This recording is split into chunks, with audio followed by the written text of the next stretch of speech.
4, 3, 2, 1. Studio Classroom is Record. Studio Classroom. Studio Classroom. Please stand by.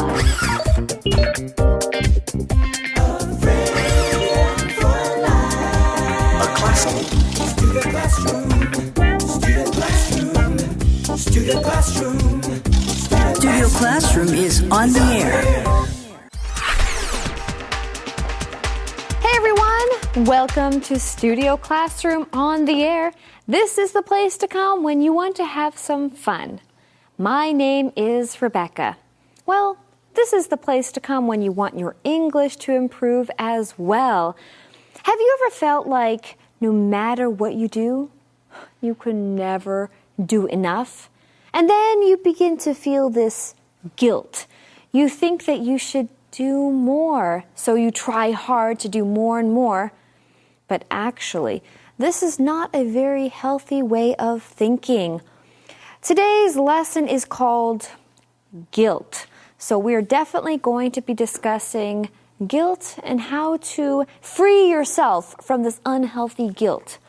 So we're going to talk about balance feelings, exercise humility, and of course, offer forgiveness. Friends, I know that you have your magazines, but make sure they're open to today's lesson. And let's get started.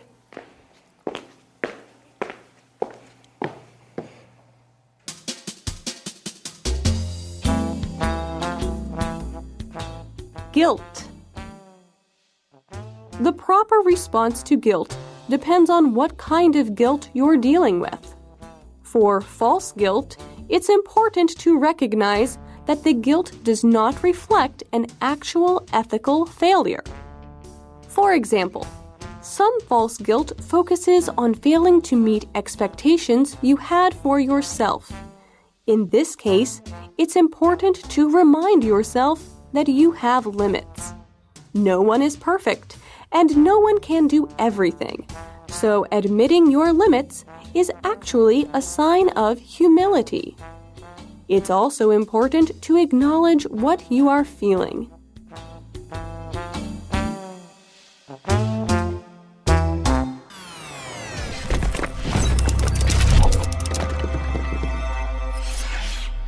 Hi everyone, welcome to Language Lab. 首先我们看的是 ethical 这个形容词。Ethical 是指道德的或者是伦理的。例如 genetic treatments can involve complicated ethical and legal issues. 基因治疗可能会牵涉到复杂的道德以及法律上的问题。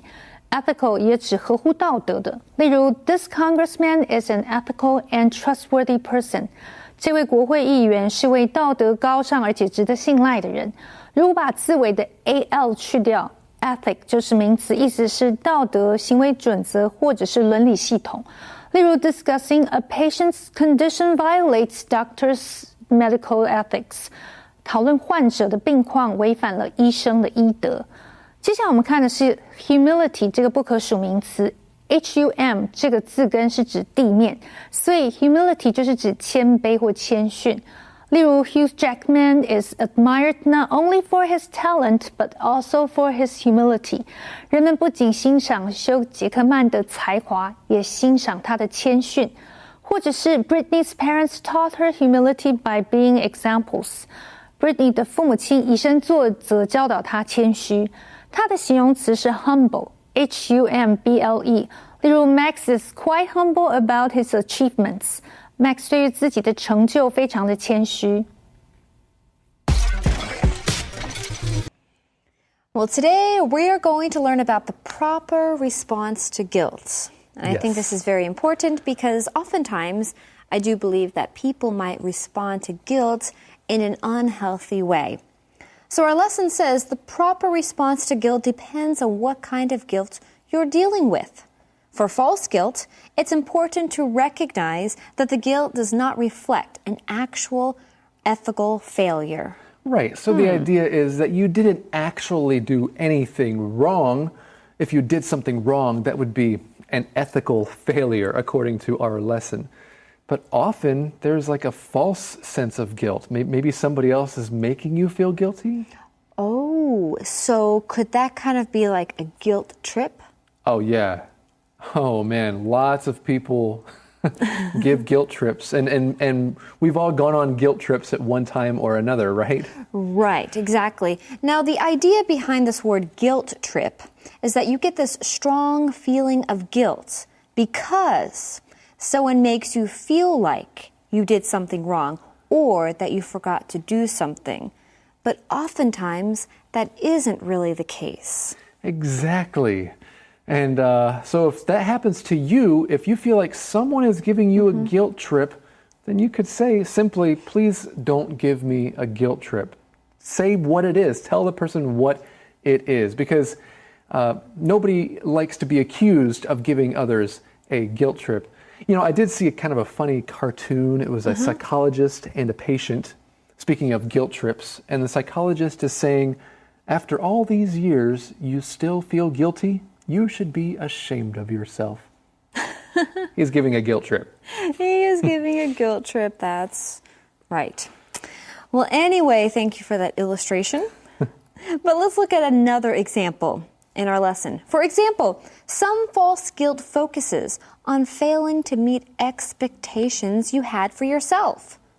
In this case, it's important to remind yourself that you have limits. And oftentimes when people fail to meet expectations they have for themselves, they might beat themselves up. So I think it's very important that you don't beat yourself up. Now, what does this mean? When you beat yourself up, it means that you blame or criticize yourself in a way that is very unfair and unreasonable. So don't do that. And friends, this phrase doesn't mean that you're beating yourself up physically, okay? No. It's talking about emotionally or mentally or just getting really disappointed in yourself, okay? You made a mistake, but don't beat yourself up. Live and learn. Or you could use it like this. He failed the test by 1 point, so he's beating himself up. Right. Don't do that. If you fail the test by 1 point, or even if you just fail a test, don't beat yourself up. Yeah. There's always an opportunity to try again. If you spill the milk, who cares? Clean the milk up and continue living your life. Yeah, don't cry over spilt milk, right? Right. Don't beat yourself up. So friends, everybody has expectations for themselves. Sometimes we don't meet those expectations. Don't beat yourself up. We continue here. In this case, you need to remind yourself that you have limits. No one is perfect and no one can do everything. So admitting your limits is actually a sign of humility. Nobody can do everything. Sometimes we need to be reminded that none of us is Superman. Right. And let's take a look at that word, a sign of something. Now, typically when I hear the word sign, I think of a road sign or something that symbolizes something else. But here in our lesson, a sign of something is just something showing that something else exists or might happen in the future. That's right. So for perhaps a physical example of using this phrase, you could say a pink sky in the morning is a sign that there is a storm somewhere on the way. But our lesson is talking about humility, so that's kind of a personality or character trait. Remember a few months ago we were learning about depression, right? Well, here's another way you can use this phrase. No interest in usual or common activities is a sign of depression. That's right. Now, Gabe, have you ever met anybody that acted as if they were perfect and acted as if they had it all together? Yeah, I have. And sometimes I've acted like that as well. And I have to say, they're not the most pleasant people to be around, partly because it's like it's not interesting. Right, because they act like they're perfect. Right, and you want to talk to someone who's not perfect and who can kind of admit that, so you can have a more fun and natural conversation and relationship. And sometimes I think it can make other people uncomfortable if they're around people that act like they're perfect. Right. So, when you can admit that you have limits, this is actually a sign of humility. And our lesson says it's also important to acknowledge what you are feeling. Well, sometimes our feelings are neither here nor there. Ooh, that's a great phrase. Let's learn more about that in the Info Cloud.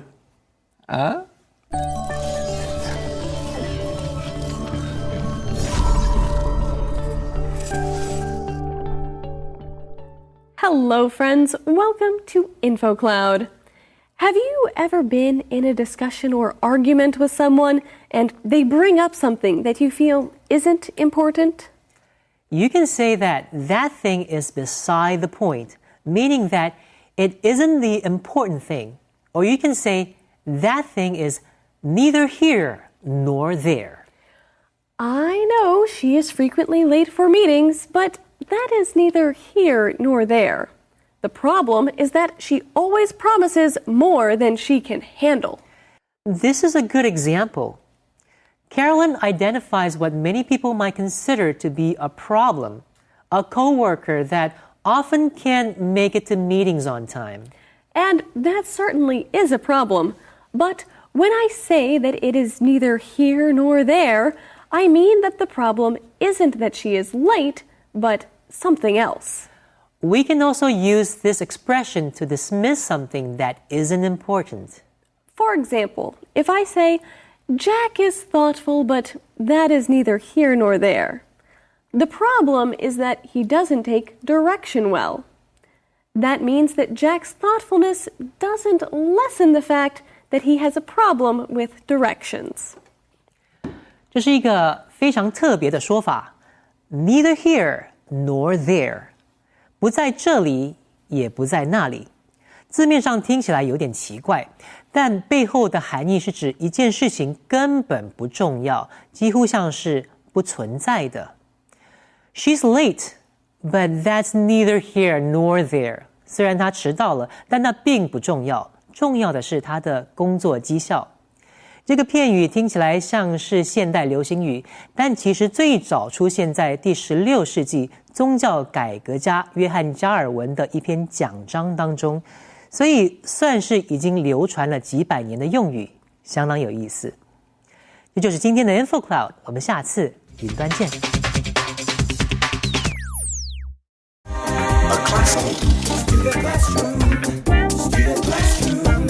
Studio Classroom. Studio Classroom is on the air. Hey everyone, welcome back to Studio Classroom. Now, do you ever feel guilty for not practicing your English? Or do you ever feel guilty for not getting a good grade or the grade that you wanted to get? Well, please, don't beat yourself up. You have an opportunity to try again. Friends, we are talking about guilt and false guilt and how sometimes we feel guilty for things that we shouldn't feel guilty for. Well, let's continue learning right now about guilt.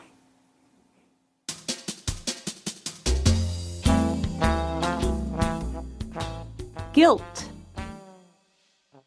Even when you don't need to feel guilty, these feelings are real and normal. Try to balance them with positive thoughts, but realize that it often takes time for feelings to change. It's possible that you feel guilty because you actually did something wrong, or didn't do something you should have. If so, don't try to conceal it. Apologize and ask for forgiveness. Learn from your mistakes and try to avoid committing the same acts again. Being reconciled with the person you hurt should make your guilty feelings fade. Guilt is painful, but it can serve a good purpose if you use it well.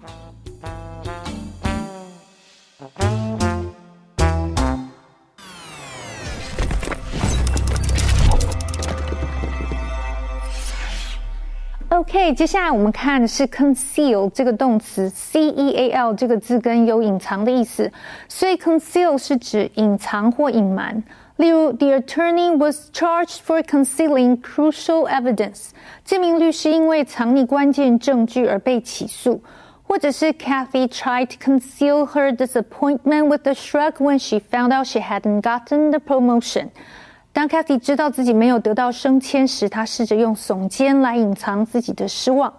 Conceal 也指遮住，例如 The reporter concealed his microphone with a tie。这名记者用领带遮住了麦克风。最后我们看的是 reconcile 这个动词 ，re 这个字首是指再度，所以 reconcile 是指使和好、和解或者是复交。如果要说明跟谁和好的话，常常是用被动语态。例如 After years of no interaction, Betty and Veronica, who were once best friends, were finally reconciled. Betty 和 Veronica 这对以前的挚友不相往来多年之后，终于彼此和好。Reconcile 也指调和，例如 Sometimes it's hard to reconcile business interests and creativity. 有时候要融合商业利益跟创意是很困难的。And now let's get back to our teachers. Okay, so our lesson says, even when you don't need to feel guilty, these feelings are real and normal. What feelings are we talking about? Well, the feelings of guilt, right? Right. You know, sometimes you don't need to feel guilty, and yet you still feel guilty. And so the idea here is we read, try to balance them with positive thoughts, but realize that it often takes time for feelings to change. So, of course, just a reminder, you need to acknowledge your feelings, but know that some things take time to change. And our lesson says it's possible that you feel guilty because you actually did something wrong or didn't do something you should have. And so if you actually did something wrong, you might feel guilty. But there's another word that we want to share with you. And that is the word to feel convicted or to have a conviction about something. What does this mean? Well, this just means that you have a strong opinion or belief about something. That's right. And, you know, sometimes we use this word in relation to the police or the law or a court. They might use this word. The person was convicted of a crime. Now, everybody knows he did that crime, right? But when we're talking about our consciences and our feelings, we also use this word. And as Christians, we use this word to talk about sometimes God giving us a feeling about something, or God letting us know what we did or what we should do. We might have a conviction to do something. For example, like for me, I have a conviction not to watch certain types of movies. I don't like horror movies. I don't like movies that show people killing other people in an unhealthy way, because to me, these are very dark movies for me. So that is my own conviction. But somebody else might be able to watch those movies with no problem. So that was a great example of how to use the word conviction. And sometimes we feel convicted, okay? To use that word convicted. We feel convicted because of something that we did wrong. Speaking of these words, this reminds me of a couple months ago we were learning about a man who opened an orphanage in Africa. He was a very wealthy person, and he felt convicted that he had all this money and he wanted to use that money to help other people. Exactly. Okay, so back to our lesson here. It's possible that you feel guilty because you actually did something wrong. And the next sentence says, if this is so, or if so, don't try to conceal it. Apologize and ask for forgiveness. Learn from your mistakes. Now let's talk about this phrase, learn from your mistakes. You can use this when you want to talk about how you made a mistake, but then you learn from it so that you won't make that same mistake again. So it's kind of like that phrase we talked about earlier, live and learn. It's important for us to live and experience things and try to learn from our mistakes, right? And I also want to add, learn from others' mistakes as well. That's the point of history.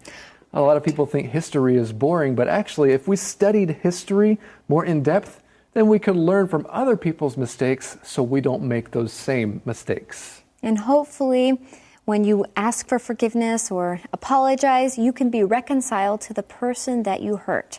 Well, let's read the last sentence.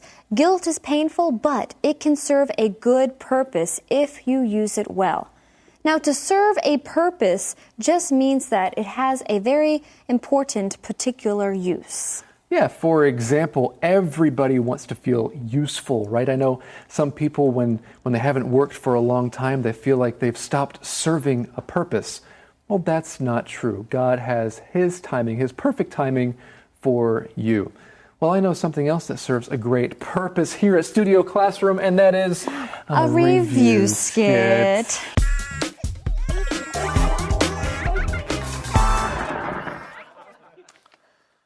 Well, thank you for coming. How can I help you?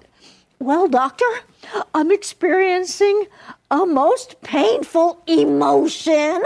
Oh, can you describe what you feel? Yes, I feel guilt.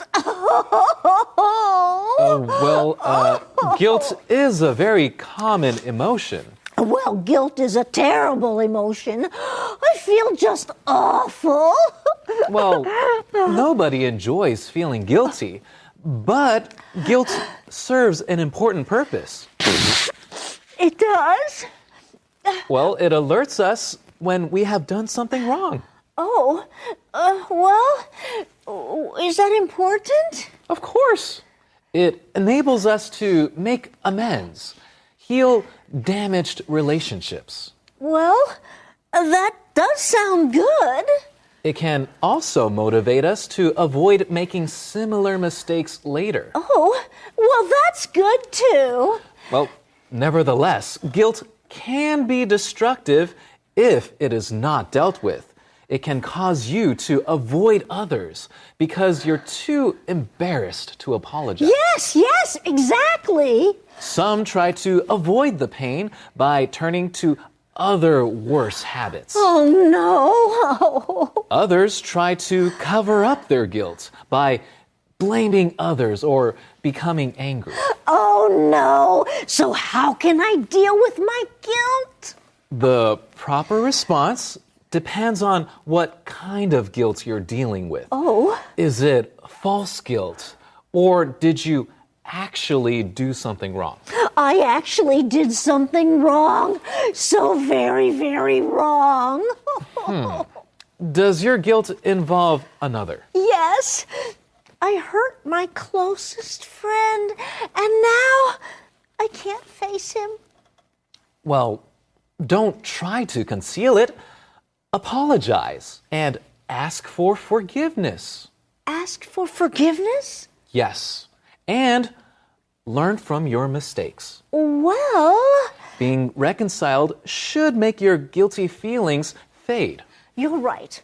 I'm going to make amends right now. Okay, but she just left. Oh, little Howdy, I'm so sorry. I gave away your favorite chew toy. Can you forgive me, please? Oh, she said yes. Gabe, why do you have a pillow? Well, our lesson reminded me of that old French proverb, no pillow is as soft as a clear conscience. I got it. So a clear conscience is very important. Yeah, it'll help you sleep at night. Well, that's good. Well, friends, next time you feel guilty, what are you going to do about it? I hope that you decide to deal with it in a healthy way. I should probably return this to the person I stole it from. Yes, you can have a clear conscience. Right. Thank you for joining us, friends. We'll see you next time right here on Studio Classroom. Gives at all times. A friend cares at all times. A friend endures at all times. A good friend lasts a lifetime.